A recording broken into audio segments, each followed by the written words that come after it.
welcome to Storytime with Jen. Today I've got a really great book to share with you. It is titled Noticing. It is written by Kobi Yamada and illustrated by Elise Hurst. Take your time and dig into these images, zoom in, go buy yourself a copy of this book because there's a lot to notice just in the artwork. And my prayer is that as I read this and as it floats through your mind after listening to it, that you will start noticing things afresh. So without further ado, noticing. It's a beautiful day, isn't it? It seemed as if someone was talking to me. It's okay, I guess, I replied. Just okay? A woman sitting nearby responded me. Why, we have birds, trees, the sky, the questions, the what-ifs, and the why-nots. I'd say it is indeed an exceptional day to be alive, don't you think? If you say so, I shrugged. It seemed like an ordinary day to me. Are you a painter? I asked. I like to think of myself more as a noticer, really, she answered. I just try to make things from what I see. It is my way of appreciating and honoring them. As I looked at her canvas, I couldn't believe what I was seeing. How could someone create something so amazing? I wondered. She was definitely a painter. She looked over to me and asked, when you look up, what do you see? Clouds. You see clouds? That's all? Just clouds? The painter asked, astonished. I think so, I said, uncertain as I scanned the sky. Why? What do you see? Oh, so much, she said excitedly. It's like the whole sky is tempting me to be amazed. I see wild horses running free, and upside-down castles. I see whales flying like songbirds and a dragon breathing fire. But it's not only that. I'm filled with butterflies of excitement. It feels like an adventure is unfolding, and I don't want to miss any of it. I stared up, wanting to see what she saw. The more you pause and allow for the extraordinary, the painter explained, the more you find it. And often what we see depends on what we look for. Take this mountain, for instance, she gestured to the horizon. A climber might see a great challenge, a scientist might see the movement of an ancient glacier, and someone else might notice the cool breeze traveling from its snowy peaks. Though we all may look at the same thing, we don't always see it in the same way. That is true for mountains, and also, I think, for people. When we look at others, we may see their faces or their clothes, she continued, but we are only seeing a tiny piece of who they really are. We often don't notice the important things, like their capacity for love, what they hope for, what they dream of, or who they can become. We can often miss the most beautiful parts of them. I wondered what I wasn't noticing. I wondered what I was missing. What do you see in you? Asked the painter.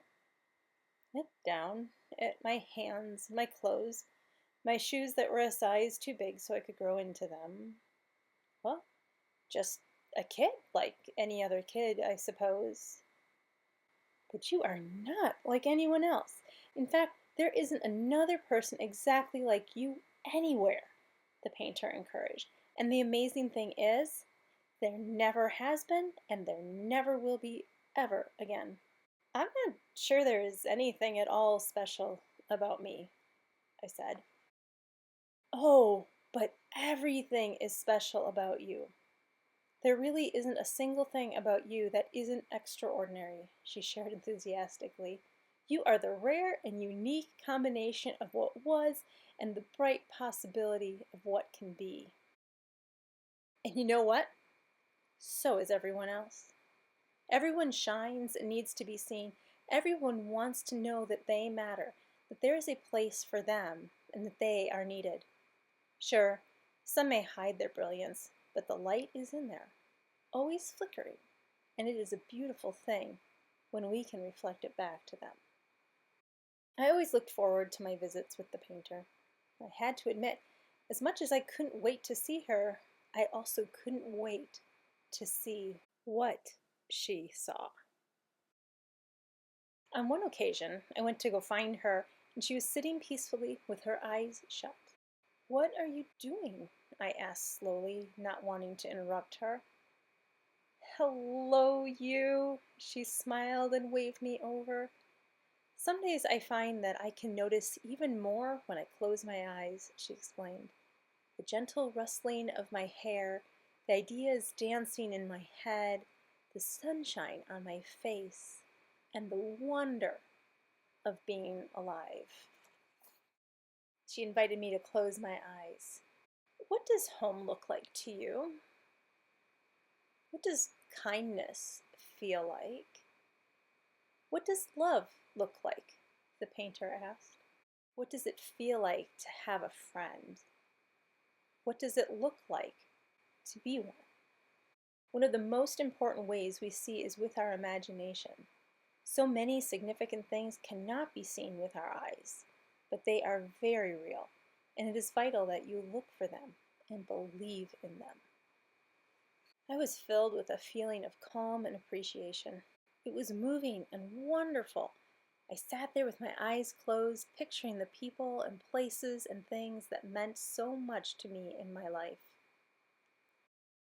"One of the best things you can be is interested," the painter shared. "When you're interested, you're curious. And when you're curious, you discover things, amazing things, about yourself and about the world.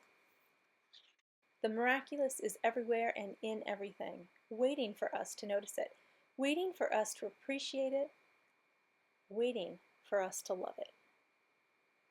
It's been years since that day when I first met the painter. I miss her. I wish she was still here so I could tell her what she has meant to me and how she has helped me look at everything differently. But mostly, what I wish I could say is thank you for seeing me. Wow, what was your favorite part?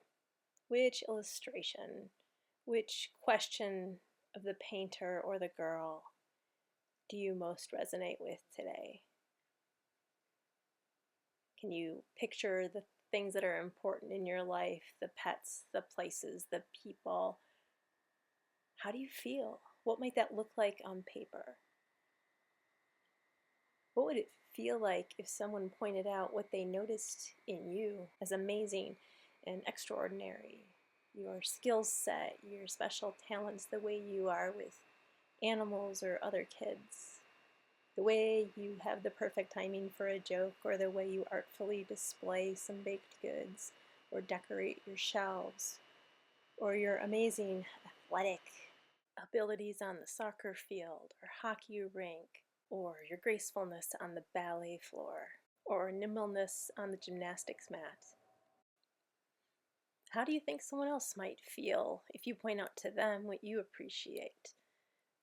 Their ability to take on a whole new persona in the play, or the way they read a story to you, or bake a delicious dinner, the way they pitch in without being asked to help, the way they make others laugh or do their hair, the way they give hugs, the twinkle in their eye when you know they've got a good joke coming for later, the way they make you feel seen, heard, safe, loved. How could you tell them what you appreciate and notice about them? Could you draw them a picture or write them a note? Slip it in a pocket for them to discover later as a surprise? Or give them a hug and whisper it in their ear? Or just comment in the car or when you're walking with them? What is it that you are thankful for today? What is something that has caught your attention today that maybe other days you've just walked past? A smell, a sight, a taste, a sound, a temperature shift in the house, the lights, the colors, the people and animals, the leaves, things in the sky, things on the ground, things hidden and tucked away.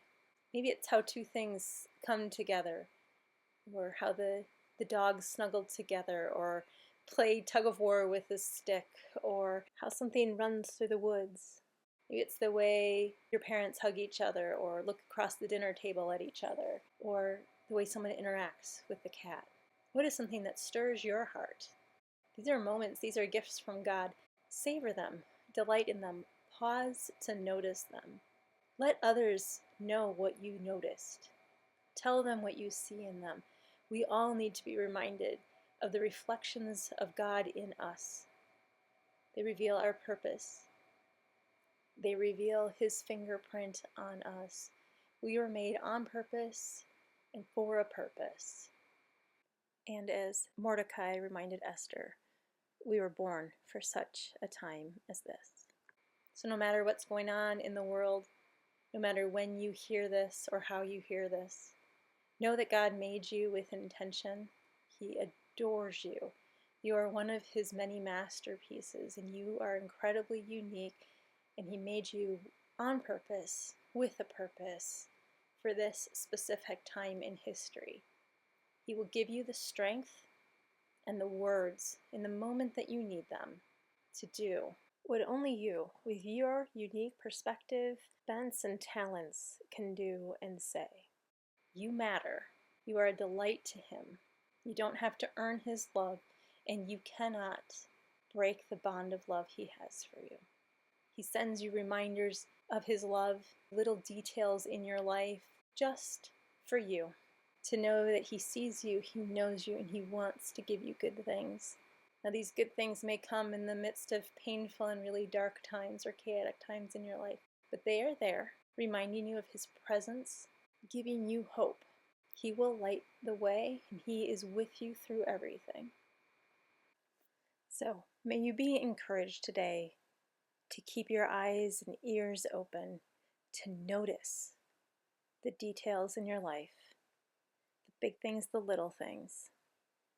Keep noticing, and as you do, you will be finely tuned to keep noticing more and more and more.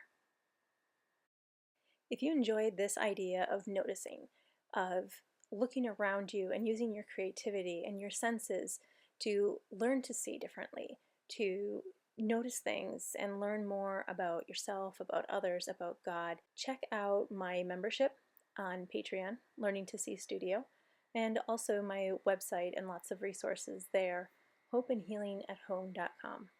I'd love to hear from you, so please feel free to drop an email or direct message on Facebook or Instagram.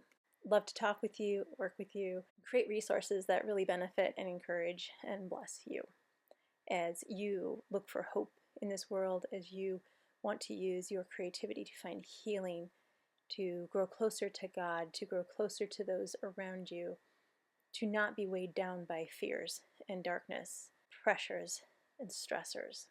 There is a different path, and you can use your creativity in a fun way to find it.